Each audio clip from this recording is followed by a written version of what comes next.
Atong sayro ng dugang pang mga balita sa Mindanao. Makobanato si James Paulo Yap live sa Cagayan de Oro City. James? Salamat, Sara. Nasunog ang 16 ka mga tindahan ug ilimnon ug usa ka balay sa General Santos City. Posporo nga gidulaan sa usa ka bata ug overloading sa electrical connection. Lakip sa mga kinalantaw nga hinungdan sa sunog sumala sa otoridad. Ang detalye sa report ni Efren Mamak.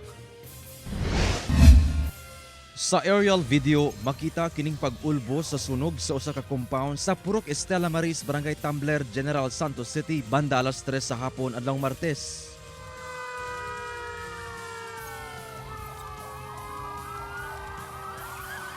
Sa laing video, makita ang kadako sa kalayo nga milamoy sa mga istruktura sa maong compound.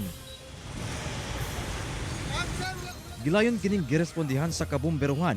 Sumala pa, paspas nga mikanit ang kalayo kay gama sa light materials ang mga istruktura. Nadeklara kining fire out human ang pipila ka minutos atol sa sunog. Ug daw ang anaasa 16 ka tindahan sa mga ilimnon. Lakip na ang usa ka panimalay. Hinoon, walay naangol sa hitabo. Sumala sa barangay, doon na kunoy usa ka bata nga nagdula og posporo sa usa ka stall kung asa gituang nagsugod ang sunog.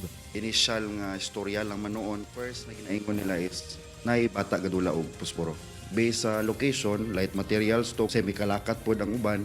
Once na magdula gyud ang bata og makasunog, takod-takod gid to. Apan saysay sa usa ka nasunugan, gikan daw sa kisame sa usa ka stall nagsugod ang kalayo. Tulog na ko sir ba sa dira sa bangko taud-taod pag nimaho man ninimaho siya ba pagtanan ako sa babaw nagsunog na singgit ug na sunog kuring tiguro dito kay nas babaw yung nagsunog anay mga wire paana Gituhuang ang maong kisame nga nasunog. Didto nakamuntar ang usa ka plangka sa kuryente nga mo'y tinubdan sab sa electrical supply sa laing stall sa maong compound.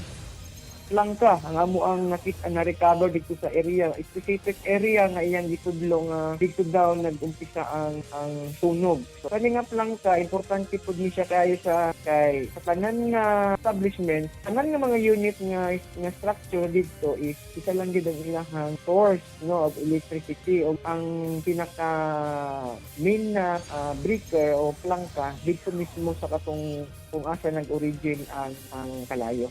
Pero dili pa nato maingon ni Sir ha nga conclusive na ni. Sa inisyal nga tala sa BFP, moabot sa 80,000 pesos ang danyo sa sunog. Sa karon, gitagad na sa barangay ang anaasa 53 ka mga individual nga apektado sa sunog. Kauban si Gary Balantay ug Bong Vicencio, Efren Mamak. 1 Mindanao.